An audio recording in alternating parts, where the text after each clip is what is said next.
Big boss Kannada season 11ರ grand finale ನಡೆದು ಹನುಮಂತ ಲಮಾಣಿ ಈ ಬಾರಿಯ ಬಿಗ್ ಬಾಸ್ ವಿನ್ನರ್ ಆಗಿದ್ದಾರೆ. ಈ ಬಾರಿ ಬಿಗ್ ಬಾಸ್ ಮನೆಯೊಳಗೆ ಒಟ್ಟು 17 ಮಂದಿ ಎಂಟ್ರಿ ಕೊಟ್ಟಿದ್ದರು. ಈ ಪೈಕಿ ತ್ರಿವಿಕ್ರಮ್, ಹನುಮಂತು, ಮೋಕ್ಷಿತಾ ಪೈ, ಭವ್ಯ ಗೌಡ, ರಜತ್ ಕಿಶನ್ ಹಾಗೂ ಉಗ್ರ ಮಂಜು ಫೈನಲ್ ಹಂತ ತಲುಪಿದ್ದರು. ಆದರೆ ಶನಿವಾರದ ಸಂಚಿಕೆಯಲ್ಲಿ ಭವ್ಯ ಗೌಡ ಎಲಿಮಿನೇಟ್ ಆಗಿ ಹೊರಬಂದಿದ್ದಾರೆ. ಇಲ್ಲಿ 6ನೇ ಸ್ಥಾನಕ್ಕೆ ಹೊರಬಂದ ಭವ್ಯಗೆ ಸಿಕ್ಕ ಸಂಭಾವನೆ, ಬಹುಮಾನ ಹಾಗೂ ಓಟ್ಸ್ಗಳ ವಿವರವನ್ನು ತಿಳಿದುಕೊಳ್ಳೋಣ. ಶನಿವಾರದ ಎಪಿಸೋಡ್ನಲ್ಲಿ ಸುದೀಪ್ ಮುಂದೆ ನಾನು ಇಂದು ಔಟ್ ಆಗಲ್ಲವೆಂಬ ಕಾನ್ಫಿಡೆನ್ಸ್ ಇದೆ ಅಂತ ಭವ್ಯ ಹೇಳಿದ್ದರು. ಆದರೆ ದುರದೃಷ್ಟವಶಾತ್ ಶನಿವಾರದ ಸಂಚಿಕೆಯಲ್ಲೇ ಅವರು ಹೊರಬಂದಿದ್ದಾರೆ.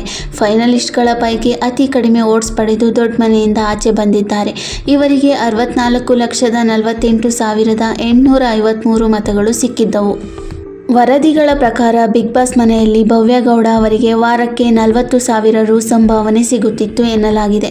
ಅದನ್ನು ಲೆಕ್ಕ ಹಾಕಿದರೆ ಭವ್ಯಗೆ ಒಟ್ಟು 17 ವಾರಕ್ಕೆ 6,80,000 ರು ಸಂಭಾವನೆ ಸಿಕ್ಕಿದೆ. ಇನ್ನು ಬಿಗ್ ಬಾಸ್ ಪ್ರಾಯೋಜಕರಿಂದ ಭವ್ಯಗೆ ಒಟ್ಟು 3.5 ಲಕ್ಷ ನಗದು ಬಹುಮಾನ ಸಿಕ್ಕಿದೆ.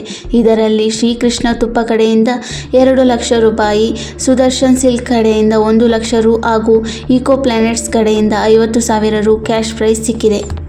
ಫಿನಾಲೆಗೆ ಬಂದು ಎಲಿಮಿನೇಟ್ ಆಗಿರುವ ಭವ್ಯ ಗೌಡ ಬಿಗ್ ಬಾಸ್ ಮನೆಯ ಟಾಸ್ಕ್ಗಳಲ್ಲಿ ಅತ್ಯುತ್ತಮ ಪ್ರದರ್ಶನ ನೀಡಿದ್ದರು.